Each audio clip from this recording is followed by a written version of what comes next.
फैजाबाद के लिए जा रहे हैं कौड़े के लिए।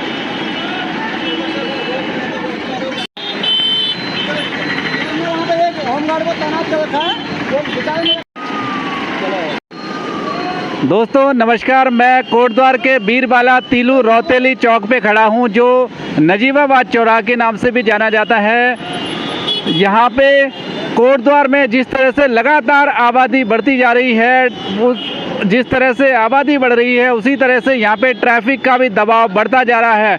ट्रैफिक कंट्रोल के लिए हालांकि उत्तराखंड पुलिस डिपार्टमेंट लगातार मुस्तैद रहता है, लेकिन कई बार कई सारी चूक होती हैं या लोग ट्रैफिक नियमों का पालन नहीं कर पाते, जिस वजह से जाम जैसी समस्या बन जाती है इस चौराहे पे।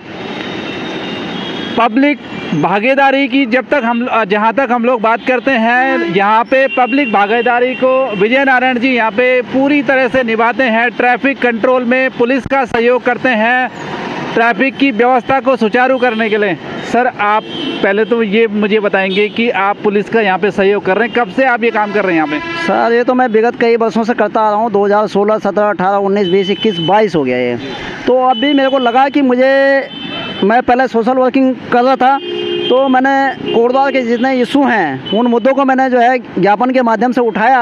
पूरी फाइल मेरे पास बनी हुई है, जैसे कि एक विधायक को अपनी तैयारी करनी चाहिए, तो उस तरह से मैंने एक नॉर्मल व्यक्ति होने के नाते जो है कि मैंने अपनी तैयारी की है। और पूरी विधानसभा को मैंने पैदल घूम के देखा कि कहाँ क्या दिक्कतें हैं। और जब हम बाजार आते थे तो जाम में हम भी फंस जाते थे। हमारे पास सामान होता था, हम पहाड़ से आते थे, हमारे कंधे में सामान है, तो बड़ी दिक्कतों का हमें सामना करना पड़ा।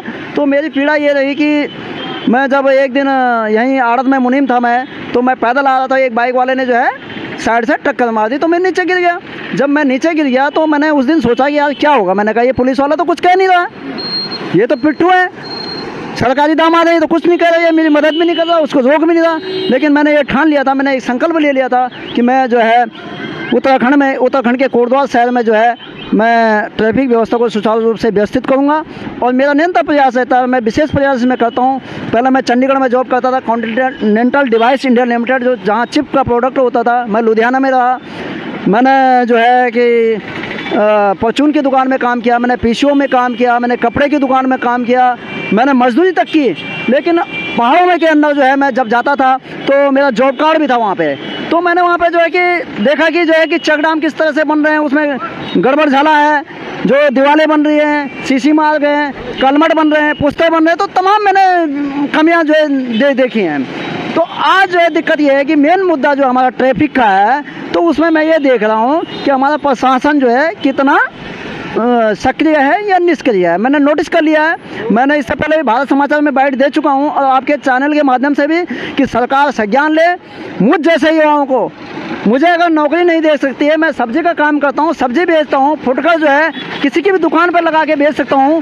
ये जो मैंने कपड़े पहन रखे हैं, कोई मुझे करोड़पति समझता होगा, लेकिन ऐसा नहीं है। मैं एक नॉर्मल जो है सरकारी कर्मी का बेटा हूँ और मैं किसी की भी दुकान के आगे मूला बेच सकता हूँ। पूरी विधानसभा मैंने बेचा है, दुर्गापुरी में दुकान रही, परवीन थापा जी मेरे पास आए तो मैंने वहाँ पर भी बेचा। अब मैंने मेरी दुकान क्योंकि थोड़ा बच्चे छोटे छोटे हैं तो मैंने जो है BL रोड पे अपनी दुकान शिफ्ट कर ली है। रही योगी की बात, योगी जगत नारायण का, तो मैं गृहस्थ वाला हूँ जिसके कंधे पे जुआ रखा है, तो खींच बेटे खींच। क्योंकि एक योगी होता है जिसको पता नहीं है कि चीनी कब खत्म होती है, चाय पत्ती कब खत्म होती है, तो तमाम तरह की बातें हैं। रही बात, तो मैं एक दूरदर्शी सोच का व्यक्ति हूँ और एक विकासवादी सोच का व्यक्ति हूँ, क्योंकि उत्तराखंड आज जो है पतन की ओर है। क्योंकि आज हमारे जो माननीय विधायक बने हैं, मंत्री बने हैं, माननीय पार्षद बने हैं, ETC, जिन्होंने कि कभी मतलब ये कि पंच बनने का भी सपना नहीं देखा, लेकिन वो बन गए बड़े बड़े मंत्री। आज जो है सरकार जो है, चाहे बीजेपी की रही हो, चाहे कांग्रेस की रही हो, अगर इनकी जांच मेरे हाथ में सौंप दी जाए तो मैं दूध का दूध और पानी का पानी कर सकता हूं।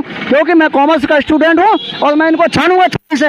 इनको चैलेंज है मेरा, चाहे वो धामी हो, चाहे कामी हो, चाहे XYZ कोई भी हो। क्योंकि मैं कोटद्वार का पढ़ा लिखा हूँ, PG कॉलेज जहाँ से योगी आदित्यनाथ जी पढ़े हुए। मेरी विधानसभा यमकेश्वर है, अब मैं यमकेश्वर का निवासी हूँ, तहसील मेरे कोटद्वार है और यहीं मेरा निवास है। इसलिए अब अधिक न कहते हुए अपने शब्दों को यहीं विराम देता हूँ। जय हिंद, जय उत्तराखंड। एक सवाल और मुझे आपसे कहना है, जब से आप यहाँ पे आपने मोर्चा संभाला है, आपको क्या लगा है कि ट्रैफिक की व्यवस्था कहीं न कहीं सुधरी है यहाँ पे? बिल्कुल सुधरी। आप देखिए झंडा चौक तक कैमरा करिए साहब, बिल्कुल क्लियर है। और वहाँ देखिए आगे करने तक, और स्टेट बैंक आपको पूरा दिखाई दे रहा है। कैमरे से कैद करिए इसको। ये देखिए आप। मैं ये जानना चाहूँगा, यहाँ पे कई सारे जो गौवंश है वो आ जाता है, सांड ऐसे ही घूमते हैं, उसके लिए आप नगर निगम को क्या मैसेज देना चाहेंगे हमारी तरफ से? मैंने तो हमारी मैसेज बहुत किया और अन्य संगठनों ने भी किया होगा, लेकिन होता क्या है कि जो है यहाँ पर जो नगर आयुक्त तो है, इसकी गाड़ी को मैंने यहाँ राउंड से घुमा दिया तो ये घूर के देख रहा मुझे। मैंने कहा तू घूर के देखे, कुछ भी देख, मैं हूँ सोशल वर्कर, तो मेरा कुछ नहीं कर सकता। ठीक है, इस नगर आयुक्त को हटाइए, इसकी मुझे पर बहुत शिकायतें आई हैं, क्योंकि ये जो है पैसे खा रहा है। और क्यों खा रहा है? इसको वेतन नहीं मिल रहा जब मैं और मेरा देश टैक्स देता है। ऐसे अधिकारियों को आप कोटद्वार में बने नहीं रहना चाहिए, न सरकार को बिल्कुल तत्काल प्रभाव से हटाना चाहिए। धामी जी से मैं रिक्वेस्ट करता हूँ, जीतू खंडूड़ी बहन से रिक्वेस्ट करता हूँ, ऐसे अधिकारियों को मत रहने दीजिए, चाहे वो पुलिस के हों, चाहे जो है तहसील प्रशासन के हों, चाहे किसी भी विभाग का कोई अधिकारी कर्मचारी हो, इस कोटद्वार में नहीं रहेगा। क्योंकि गढ़वाल का प्रवेश द्वार है, सब्जी की गाड़ी आ रही है नजरबाद से, उसमें गौमांस आ रहा है और तमाम जो है अनलीगल वेपन आते हैं। आज उत्तराखंड असुरक्षित हो गया है। तो मैं चाहता हूं कि जिहादी प्रवृत्ति के लोगों को बिल्कुल सत्यापन हो। ये हमारी बहन बेटियों के लिए भी जो है एक नासिर बने हुए हैं, और हमारे बहन बेटियां इनके बहकाव में आके जो है जगह जगह जो है फिर रही है। जावेद खान प्रकरण में मैं बताना चाहता हूँ, उसकी एफआईआर भी लूज हुई है। आपने जो ट्रैफिक व्यवस्था को यहाँ पे सुचारू रूप से करने में जो मदद की है, ऐसे समाज सेवी जो पब्लिक पार्टिसिपेशन जिसकी हम लोग लगातार बात करते हैं, अगर किसी भी व्यवस्था के लिए आगे आते हैं तो निश्चित तौर पे व्यवस्थाएं सुचारू रूप से होती हैं, व्यवस्थाएं बेहतर होती हैं। तो कोटद्वार में एक पहल जो इन्होंने की है, ये सराहनीय पहल है, इसकी सराहना होनी चाहिए और ट्रैफिक जाम से लोगों को कहीं ना कहीं इससे निजात मिल रही है।